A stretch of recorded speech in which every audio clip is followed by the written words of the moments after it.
I just want to welcome my good friend Tico. I've known this guy for a long time, since I was 17 years old back in high school. Yeah, I just want to introduce him, and he's going to tell us some awesome stories of what he's seen out in the skies. So, want to introduce yourself? Sure. Thanks for having me here. I'm super happy to be with you, Dustin and Daniel. Excited to talk about some, I guess you would say, UFO experiences. And then more so, even I thought, well, as I was reflecting on it kind of last night, like some of the stories are important, but some of the stuff I'd like to share with your viewers, maybe how I got there or Sure. experiencing some of these things. And also, like, I have a particular technique that I've developed for it's similar to kind of like a CE5 type of thing for people that are more interested in like getting up on ships and et cetera, that other people I've taught it to have had a pretty high success rate. So we can kind of talk about that and things along those lines because I've had a lot of like really unique experiences. So yeah, so I don't know. Do you want me to start? Let's start with your first experience. Sure. It's weird because when you think about like early childhood and where the brain is and kind of in that theta wave state, like when we try to remember back to let's say something that happened to you at like 2 or 3 or 4, where are those memories really coming from if you don't have like a photograph or this or that, like so they're scattered or pieced together. My very first experiences, that it's strange even now as an adult that I hold on to, were even like prior to starting school, which I don't really remember anything from life like that. But I remember being as a child, I would be every single night. That's how I fell asleep. I'd either get out of bed and look out the window, or I could see the window if I moved my bed from the other side. And there were always these three like horizontal craft. They would hover, they would kind of move, and they would just kind of be there. They were like above the treetops, and that was something that almost every single night I just looked forward to. It was like what kind of like lulled me to sleep. Then even as a child, I remember having a couple experiences where I woke up and I was outside in front of these craft. Never went up on them at this point in time. Didn't feel scared or not scared, this or that. As a really young kid, it was just something that was accepted at normal. Also, what was strange is my parents would tell me a story about, and I don't remember. They told me a story about how when I was very young, around these same ages, I would just spend hours apparently just staring in front of a mirror and crying because I would say, I'm not from here. I thought I was an alien. I didn't belong here. I wanted to go home. Very strange, like stuff like that. I don't remember that. That's a Starseed. story that's been told to me. I didn't have a lot of childhood experiences, so it was like that going on. And then I had it's strange because I really want to get into like not even lucid dreaming, what I call awake dreaming, and kind of getting into that shamanism aspect because that's what kind of led me down this road. But as a young kid, this is prior to knowing anything about aliens, secret bases, UFOs, lucid dreaming, anything. So at like what, like 6 or 7, your brain isn't even there, right? Mhm. And the one that has stuck with me was, and intuitively, just from remembering what the facility looked like and hearing people now describe it, I was kind of telling that was Los Dulce, where so I remember as a child, like so it happened at night, and then I was taken or teleported to, I guess you would say, for lack of a better term, this base. It was underground. It had multiple levels. Looked like a scientific compound, but kind of the hallways went in rows, and there were humans and reptilians working together Hmm. out in the open. And I was part of this group of kids. It almost was like being on a tour. We were being led kind of in these different rooms, X, Y, or Z. And one of the parts that I thought was super funny was just the way someone would entertain a kid. I remember because I was like kind of not shocked by like the reptilians, but Mhm. like looking at him a little different. And I remember just he wasn't really part of like this group. A couple of like these reptilian scientists were walking by, and one of them looked at me and kind of just gave this little thing, and then turned on this little thing, and boom, it was like a whole human face disguise. And he kind of gave me like this little wink, and like showed me there's technology, but it was more like almost like how you would joke with a kid, but keeping them when they're bored in line. Because my ADHD, I'm already like wandering around, this and that. It was a strange dream experience, but I think more strange to me, like I said, is kind of just that I had it way prior to, at 20, 30 years prior to any interest in any of this. prior to having any knowledge of any UFO, reptilian, anything like that, that wasn't even in my awareness. And growing up in the early 80s, we didn't have internet. Maybe I had seen something on TV that could have influenced this, but I wasn't really allowed to watch a lot of TV. I wasn't a TV kid. We were riding bikes and out in the woods. So that one is still like always stuck with me. I still vibrantly and vividly remember it. So it's weird to think that you can Wow. remember. Are you saying that the government was working with these reptilian ETs? I don't know how it couldn't have been government. Okay. I mean, unless it was like some super, super funded private project. So I wonder I if didn't there's like see. human like ETs working with reptilians too. I don't know if you saw any insignias of US I'm or sure I've any other interacted with countries. I've interacted and got some stories and some Mhm. cool like information from a few different, I guess you would say, races that I can't necessarily identify. I don't remember Sure. any insignias. It was more like mid-grade formal scientific setting. Okay. So like kind of, if you could imagine, like, so it wasn't like a sterilized like lab type settings in these things, but it was like a clean offices, people in like casual clothes but lab coats over, maybe Weird. suits and Right. coats. Yeah, super Huh. super weird, bro. Super weird. Dude, I'd be So tripping. right, yeah, definitely. So that kind of, that was Tico. like my first like I would say those were like my childhood experiences, and then pretty much just went on to live an ego life up until about my, I would say, my mid 20s. And around then, about 25, I think it was, I had a really significant like physical trauma that Hmm. put me in a coma that technically I wasn't supposed to live through. Then after that, the doctor said I would be a complete quadriplegic. And then after that, it was I wasn't going to walk, just got down to walking again. And well, Hmm. now here I am. But it was on that process that I started learning meditation, chakra work, energy work, all these things. This was like this information after this was like this giant shift, and it aligned right with the 2012 shift.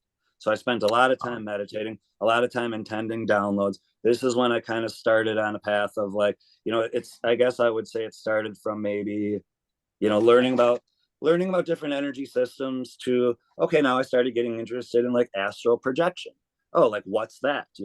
And that was interesting to me. And then from there, it kind of moved into lucid dreaming. And I'm like, okay, well, that's interesting to me. But like, what's more behind this? What's going on here with my mind? What's the core of this? And then it kind of led me into starting to study shamanism and starting to study with some really amazing teachers that I was blessed with to have come into my lives, and kind of started me down a path of looking at, okay, when you look kind of like with your page of ancient aliens and cargo cults, like, Hmm.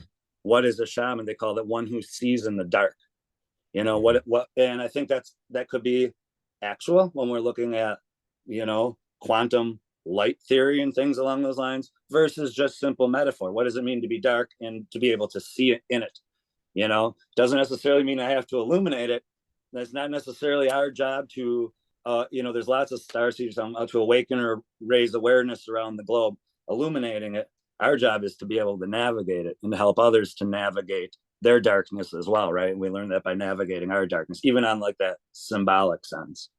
So from there, I started learning about something in shamanism, which I call, I guess, for lack of a better term, I call platforms of reality, meaning that, like let's say out of Hawaiian shamanism and Kahuna shamanism, they have a precept which says efficacy is a measurement of truth. There's lots of different schools of thought, systems, things. Which one is right? Which one is wrong? Well, which one is effective in the moment? That is now what is true, if that makes sense. So, for instance, how this would work is if you would say, let's say, so just using a real basic model of like 1 dimension, 2 dimension, 3 dimension, 4 dimension. Let's say one-dimensional consciousness could be the perspective or that platform of relative unity consciousness. You know, this is, and so maybe like, let's say if we're doing a group meditation or something along those lines, this is what I would want to be active or working in, that mindset of unity consciousness.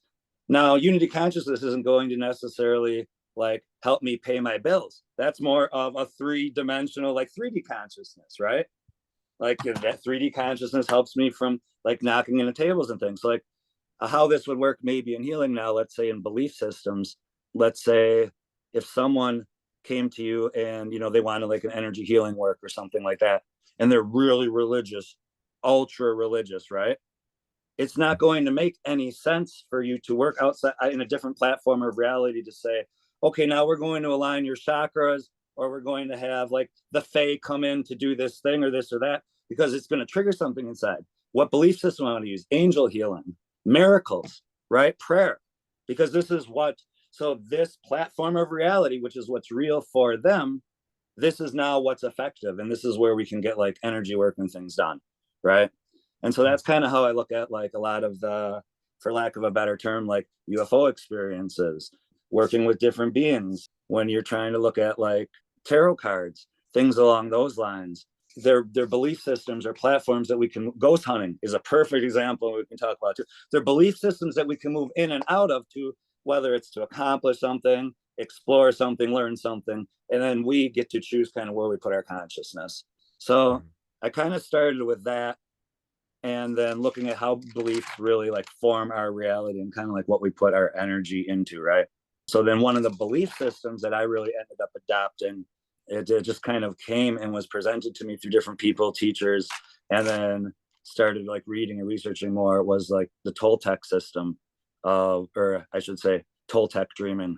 So like in Mexico, I think it went the Tol people, and then it was the Olmec, and then the Toltec to the Aztec. So by the Aztec, a lot of these practices had been died out. They're, you know, really ancient dreaming practices, but their shamanism was all around dreaming and dreaming awake. And so within the Toltec school of dream work, what they say is that, you know, that there are infinite dimensions of the universe that are kind of like layered on each other, almost like skins of an onion, right? Each one of these levels has their own beings, inorganic beings, they called them, right? These beings can, what they do is, if you practice dreaming, capital D, dreaming, there are ways to build up your dreaming energy. As you build up your dreaming energy, some of these beings start to take more interest in you. And what they'll do is they send out essentially what the Toltecs, and this is all like ancient Mexican knowledge, right?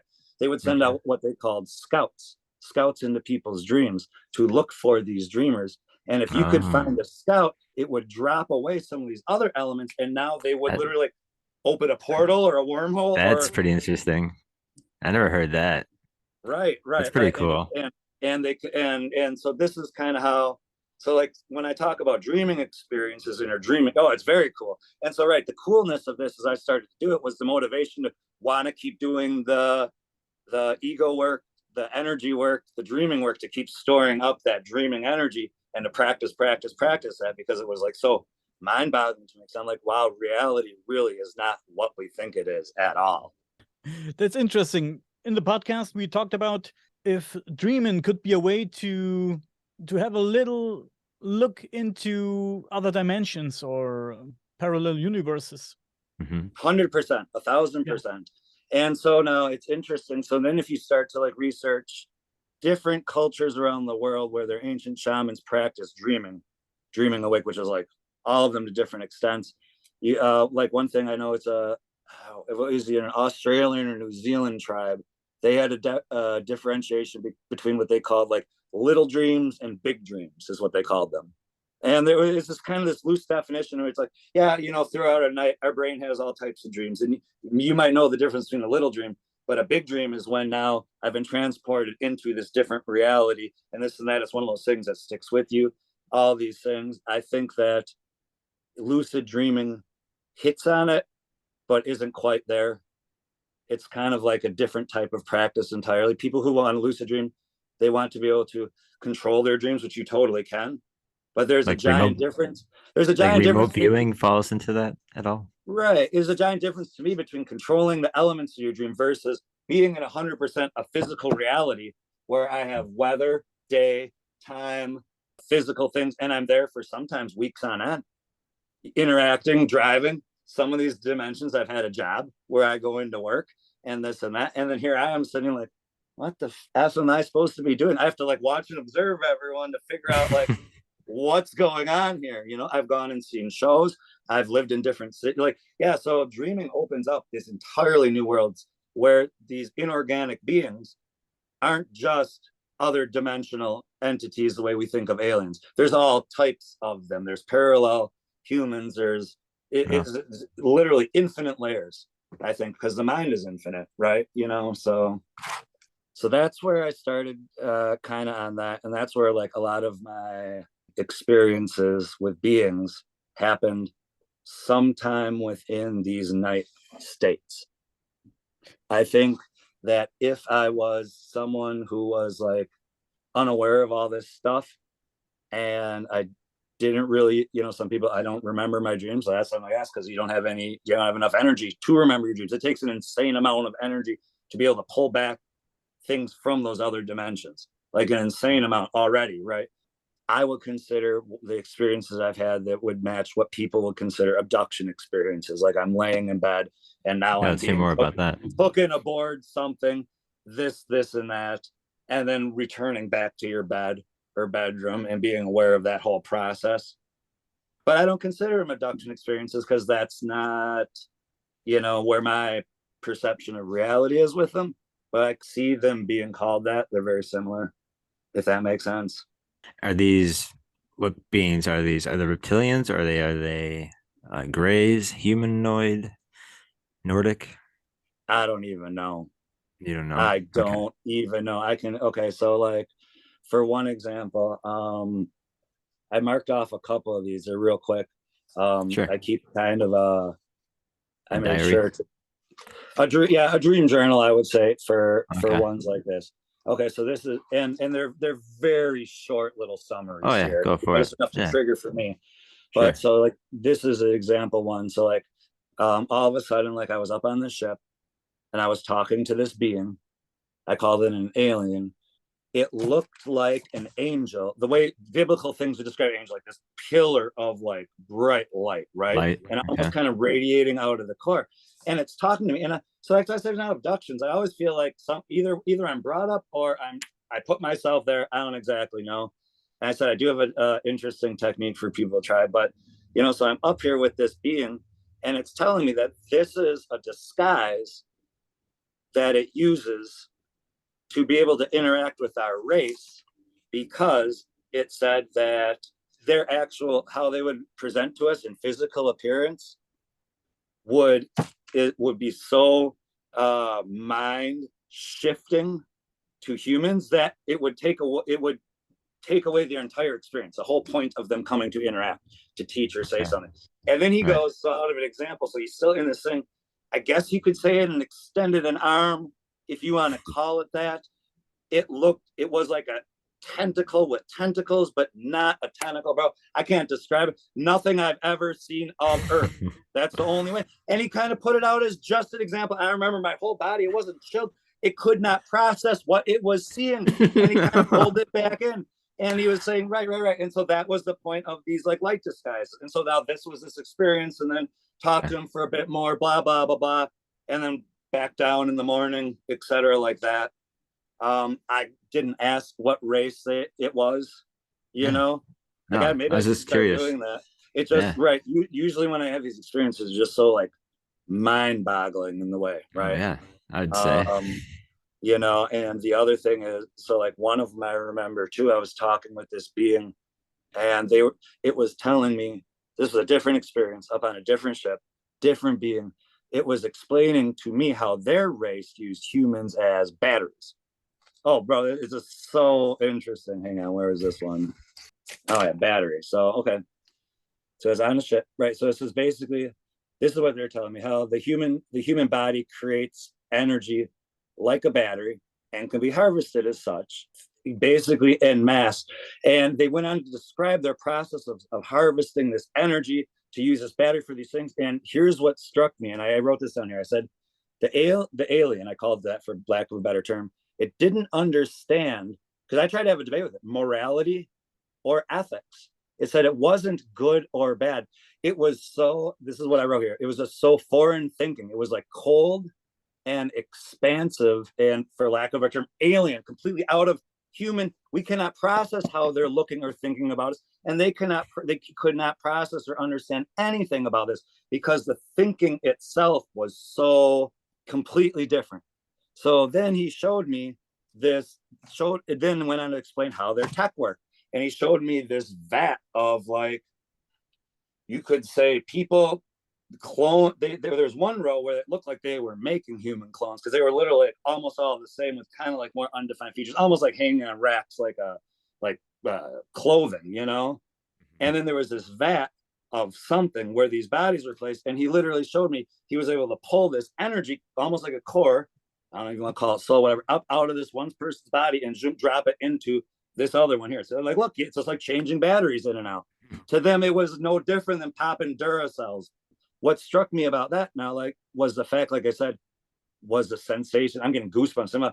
It was so foreign. It was foreign past what we would consider foreign.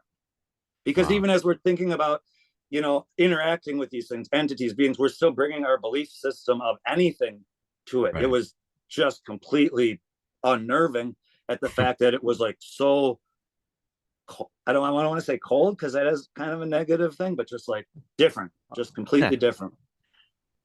Yeah. A Those lot of ETs don't show expression. So I can see where you can get that coldness from. those beings, Mm-hmm. do they ask you questions? Do they want to know something from you? Sometimes, but not usually. Usually it seems like it's almost always for my benefit. It's either I had one where they took me on a particular, this was a low gliding ship, so their main ship was up really high, and then they had these little, like, not little, but they're like disc like UFOs, and it brought me to show me this technology, and it basically worked the same way as a drone would. They were self-leveling this, and they hung at an exact same like horizon point, and he let me fly. You literally buzzed right over the trees. It had a cloaking mechanism, and there was literally almost no way to crash it because the technology wrote it itself. You couldn't crash into another one because they were jumped, and I could literally take it anywhere within, like, kind of like a continental area in a matter of flipping seconds. So it's things I've had ones where they're like explaining to me teleportation, or how to hack like matrix coding, or hack reality coding, or how to look at things as code to change like timestamps on things in our lives and this and that. Like, so it seems like it's always like for my benefit in a way, but also more like in an informal observational type of setting, if that makes sense. Like, I'm just there, and I'll ask questions, they'll answer me, but it's never like they don't seem too interested in the beings I've dealt with, in what the human experience is. Did they tell you for how long they have visited the Earth already?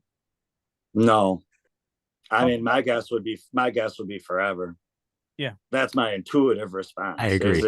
It's part of what our universe is. It's that isness, the ishtakite, the isness of our universe. The inorganic beings, as we're organic here. When we go into the dream world, we're an inorganic being there. This is, we're all wrapped in together into some sort of consciousness experience that who knows what it is. And I've had other experiences too that aren't just interacting with just the beings. I've been on one of them that was really wild. Was I was on a ship that literally was, for lack of a better term, the size of a planet.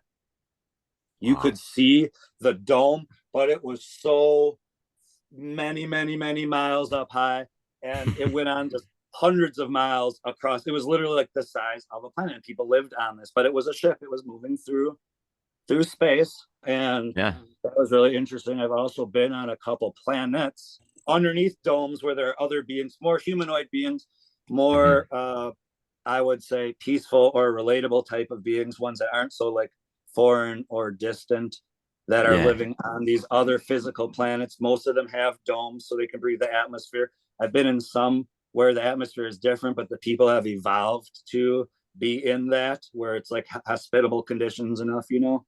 Yeah. No, it reminds me of the secret space programs that have been happening since the late 50s, early 60s. And yeah, they've probably been sending people up to Mars. And then that one case with Corey Good that claims to be was in the secret space program and was living on Mars and working with extraterrestrials. Yeah, his claims are pretty interesting. And again, he was brought into this when he was a kid, like kind of what you described about like he'd get picked up from school and then he would go down deep miles underneath the ground at this like laboratories and then with other Mm-hmm. ETs and stuff, and then they would just kind of like program in their heads that they just went to go see dinosaurs on a field trip, you know? Yeah, really weird shit. But again, I believe that there's a secret space program, and we're not the only ones. Russia has been blasting people off into space ever since they've been building rockets. So yeah, you I never know mean, what they all know and seen.